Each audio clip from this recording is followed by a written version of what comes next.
My name is Adrian, and this is a story about betrayal, power, and the lengths I'm willing to go to reclaim what's mine. You might think you know how corporate battles work, boardroom meetings, legal jargon, maybe some passive-aggressive emails. But trust me, it's not like that. Not when your life's work gets stolen from under your nose. Not when the people who are supposed to protect you turn their backs without warning. I never imagined myself as someone who'd be caught in something so dramatic. Before all of this happened, I was just an engineer with big ideas. A dreamer, really. My dad used to call me his little inventor because even as a kid, I couldn't stop tinkering. Whether it was building makeshift robots out of spare parts or sketching designs for machines that didn't exist yet, I always had my head in the clouds and grease on my hands. That passion followed me into adulthood, leading me to found my own startup, a company dedicated to creating sustainable energy solutions for small businesses. It wasn't easy, but every late night spent debugging code and every pitch meeting where I felt like I was drowning, it was worth it. Or at least it felt worth it at the time. The problem started when we got noticed by Titan Tech Industries. If you've ever heard of them, then you know they're one of those massive tech conglomerates that seem untouchable. Their CEO, Victor Langston, made headlines regularly, not just for his business acumen, but also for his ruthless reputation. People either admired him or feared him. There was no middle ground. When Titan Tech approached us with an offer to partner up, I thought it was the break we needed. They promised funding, resources, and exposure. All they wanted in return was access to our technology and a seat at the table while we developed it further. To me, it sounded like a win-win situation. But looking back now, I realize I should have seen the signs. The way Victor would casually dismiss questions during negotiations, brushing off concerns with vague assurances. The way his lawyers kept pushing clauses deep into contracts, hoping we wouldn't notice. And paragraph 9, that cursed little section buried halfway through page 47 of the agreement. At the time, I skimmed over it like everything else. Who reads every single word of a 60-page contract? Apparently I should have. Things moved quickly after we signed. Titan Tech sent over teams of engineers to collaborate, though collaboration quickly turned into domination. Meetings became less about brainstorming and more about dictating what we could and couldn't do. Our ideas were dismissed unless they aligned perfectly with Titan Tech's vision. Still, I told myself to stay optimistic. After all, we were getting paid well, and the partnership meant stability for my team. Stability mattered more than anything else, especially since half of us were living paycheck to paycheck. Then came the day everything changed. I'll never forget walking into the office and finding everyone huddled around a laptop, whispering furiously. Someone had leaked internal documents online. Documents detailing innovations we hadn't even announced yet. Innovations that were entirely based on our patents. Except, according to the leaked files, those patents were registered under Titan Tech's name. My heart sank as I scrolled through the evidence. Every design, every algorithm, every breakthrough we'd poured years of blood, sweat, and tears into, it was all listed as theirs. Victor called an emergency meeting later that afternoon. He walked in wearing his usual tailored suit, exuding confidence, like nothing was wrong. His smile was calm, almost amused, as he explained that there must have been a misunderstanding. According to him, the patents belonged to Titan Tech because of the terms outlined in our partnership agreement. Paragraph 9 specifically. That's when my lawyer, Rachel, leaned over and whispered in my ear, "You need to read that again." So I did. And that's when the truth hit me like a freight train. Paragraph 9 gave Titan Tech full ownership rights to any intellectual property developed during the course of the partnership. It didn't matter that these inventions had been conceived long before we ever met Victor Langston. As far as the law was concerned, they were his now. Rachel tried to reassure me, saying we could fight it. But fighting Titan Tech wasn't going to be easy. They had armies of lawyers, endless resources, and a reputation for crushing anyone who stood in their way. Still, I clung to hope. I believed in justice and fairness. I thought if we presented enough evidence, if we showed the world what they'd done, they'd have no choice but to give us credit where it was due. For weeks, Rachel worked tirelessly, digging through old emails, prototypes, and notes to build our case. She filed motions, sent cease and desist letters, and scheduled depositions. Meanwhile, I tried to keep the company afloat. Morale among my team was plummeting, and clients were starting to pull out once news of the scandal broke. It was exhausting, demoralizing, but I refused to give up. Not until I knew we'd done everything humanly possible to set things right. And then, just when I thought things couldn't get worse, Rachel dropped a bombshell. We were sitting in her office, surrounded by stacks of paperwork, when she finally looked me in the eye and said, "Adrian, I can't represent you anymore." Her voice was steady, but her hands trembled slightly as she handed me a letter. It was from Titan Tech's legal team, threatening to countersue for breach of contract if we pursued the case further. Worse still, Rachel admitted that her firm had long-standing ties with Titan Tech. Representing me put her career, and potentially her entire practice, at risk. I sat there in stunned silence, staring at the letter like it might burst into flames if I glared hard enough. How could this happen? How could the person I trusted most abandon me like this? For days afterward, I replayed that moment in my head, trying to make sense of it. Rachel wasn't just my lawyer. She was supposed to be on my side. She knew how much this meant to me, how hard I'd worked. And yet here she was, walking away because the stakes were too high. Without legal representation, I felt completely lost. The weight of everything pressed down on me. The betrayal, the exhaustion, the sheer impossibility of taking on a giant like Titan Tech alone. But giving up wasn't an option. Not when I knew the truth. Not when I knew what they'd taken from me. That's when I decided to take matters into my own hands. I started reaching out to journalists, industry insiders, anyone who might listen. I shared every piece of evidence I had, laid bare the whole sordid story. Some people dismissed me outright, calling me bitter or delusional. Others expressed sympathy, but warned me not to push too hard. "You're playing with fire," one reporter told me bluntly. "Victor Langston doesn't lose." But I didn't care. Let them call me crazy. Let them underestimate me. Because deep down, I knew something they didn't. Victor Langston wasn't invincible. No one is. And if he thought he could steal my dreams and walk away unscathed, he was dead wrong. As the weeks turned into months, I began piecing together a plan. It wasn't pretty, and it certainly wasn't conventional, but desperation has a way of sharpening your instincts. I reached out to former colleagues, old friends, anyone who might have connections within Titan Tech. Slowly but surely, I started gathering allies, people who were tired of seeing Victor's empire grow unchecked, people who believed in fairness and justice as much as I did.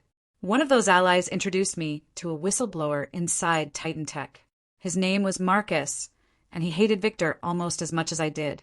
He claimed to have information, emails, memos, recordings, that could expose the truth about how Titan Tech operated.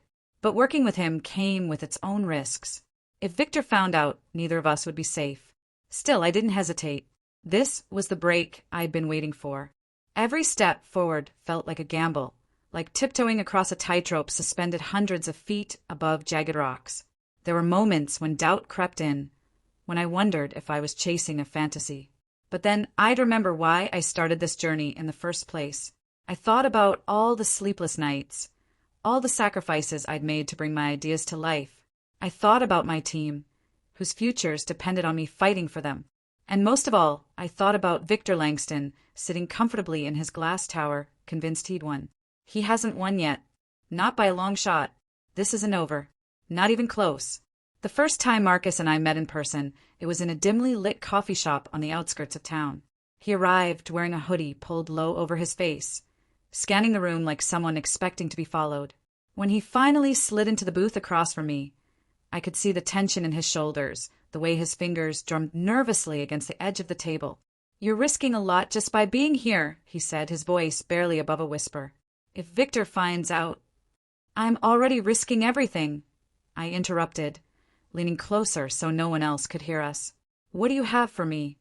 Marcus hesitated, then reached into his bag and pulled out a flash drive. "This is everything I've been able to gather so far. Emails between Victor and his legal team. Internal memos about how they planned to acquire your patents before the partnership even began. Audio recordings of meetings where they discussed burying paragraph 9 in the contract." My heart raced as I took the flash drive from him. This was it, the proof I needed to expose Titan Tech's scheme. But as much as I wanted to celebrate, I couldn't shake the feeling that we were playing with fire. If Victor caught wind of what we were doing, there was no telling what he'd do to stop us. "Are you sure about this?" Marcus asked, his eyes searching mine. Once we go public with this, there's no turning back. I nodded firmly. There's never been a turning back for me. Not since the day I realized what they'd done. Over the next few weeks, I pored over the files Marcus had given me. It was overwhelming. Hundreds of documents detailing years of unethical practices within Titan Tech. There were emails showing how Victor had deliberately targeted smaller companies like mine, exploiting their need for funding to steal their ideas. There were transcripts of boardroom discussions where executives joked about how easy it was to manipulate naive entrepreneurs. And then there were the recordings, cold, calculated conversations that left no doubt about Victor's intentions. But having the evidence wasn't enough. I needed a way to make sure the world saw it. Journalists were hesitant to touch the story without concrete proof. And even then, many were afraid of retaliation from Titan Tech. So I decided to take a different approach. Social media. It started small. A thread on Twitter outlining the basics of my experience. I shared screenshots of key documents, redacting names to protect myself and Marcus. At first, the response was muted. A few likes, a handful of retweets. But as more people began sharing my posts, the momentum grew. Entrepreneurs who'd faced similar situations chimed in, sharing their own stories of betrayal at the hands of larger corporations. Activists joined the conversation, calling for greater accountability in the tech industry. Within days, my thread had gone viral. Victor didn't respond publicly, at least not at first. Instead, his lawyer sent me another letter, warning me to cease and desist or face legal consequences. By now, though, I was beyond intimidation. I posted the letter online, along with a scathing caption. They can try to silence me, but they can't erase the truth. That's when things escalated. Late one night, as I was finishing up a live stream discussing the latest revelations, my phone buzzed with an unfamiliar number. Against my better judgment, I answered. Adrian, a smooth, chilling voice said on the other end. We need to talk.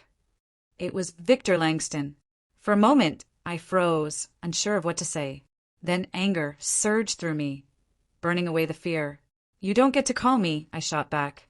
Not after everything you've done. He chuckled softly, as if amused by my defiance. You're making a big mistake, he said. Do you really think airing dirty laundry online will help you? All you're doing is embarrassing yourself, and anyone foolish enough to stand by you. His words stung, but I refused to let him see how much. You stole from me, I said, my voice steady despite the rage bubbling beneath the surface. And I won't stop until everyone knows exactly who you are. There was a pause, long enough for me to wonder if he'd hung up. Then he spoke again, his tone colder this time. Be careful, Adrian. People who cross me tend to regret it. The line went dead. After that call, I knew I was in deeper than ever. Victor wasn't just going to sit back and let me ruin his reputation. He'd fight back, and he'd do whatever it took to win. But instead of backing down, I doubled down. With Marcus's help, I began releasing new pieces of evidence every few days, keeping the pressure on Titan Tech. Each revelation sparked outrage online, fueling calls for investigations into the company's practices.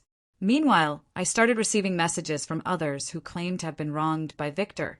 Some were former employees, alleging harassment or wrongful termination. Others were business owners like me, accusing Titan Tech of intellectual property theft. One woman even sent me a video of herself breaking down in tears, saying she'd lost her home after Titan Tech drove her company into bankruptcy. Reading their stories broke my heart, but it also strengthened my resolve. Still, the toll of this battle was undeniable. Sleep became a luxury I could rarely afford, and stress gnawed at me constantly. My friends begged me to step back, to let someone else carry the torch. But I couldn't. Every time I thought about giving up, I remembered why I had started this fight in the first place. I owed it to myself, and to everyone else Victor had hurt to see this through. Then came the morning. I woke up to find a swarm of reporters camped outside my apartment building. At first, I assumed they were there because of my latest post.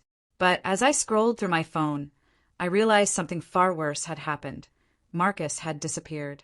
According to his colleagues at Titan Tech, he hadn't shown up for work in 2 days. His phone was off, his apartment empty.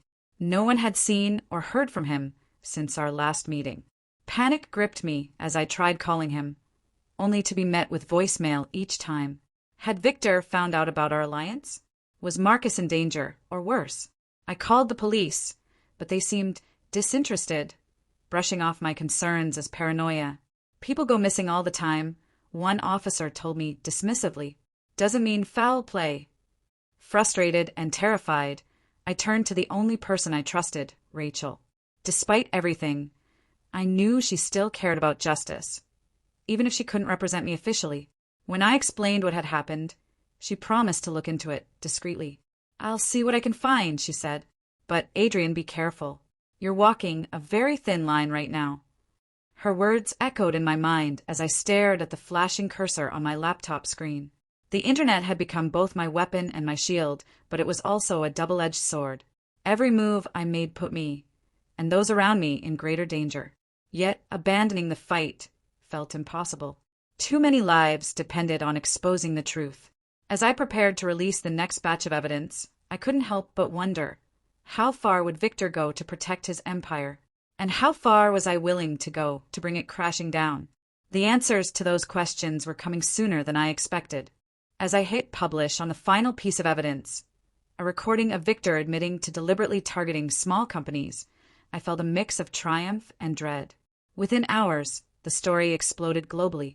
Politicians called for investigations, shareholders demanded answers, and protests erupted outside Titan Tech's headquarters. But Victor wasn't done fighting. That night, as I locked my apartment door, there was a knock. Standing in the shadows was Marcus, pale but alive. "They know it's me," he whispered. Before I could respond, red and blue lights flashed behind him, police cars pulling up to my building. Victor had filed charges against us both, theft of trade secrets and defamation. As officers cuffed me, I caught one last glimpse of Marcus mouthing 2 words before they shoved me into the car. Keep going. The battle wasn't over. It was just beginning.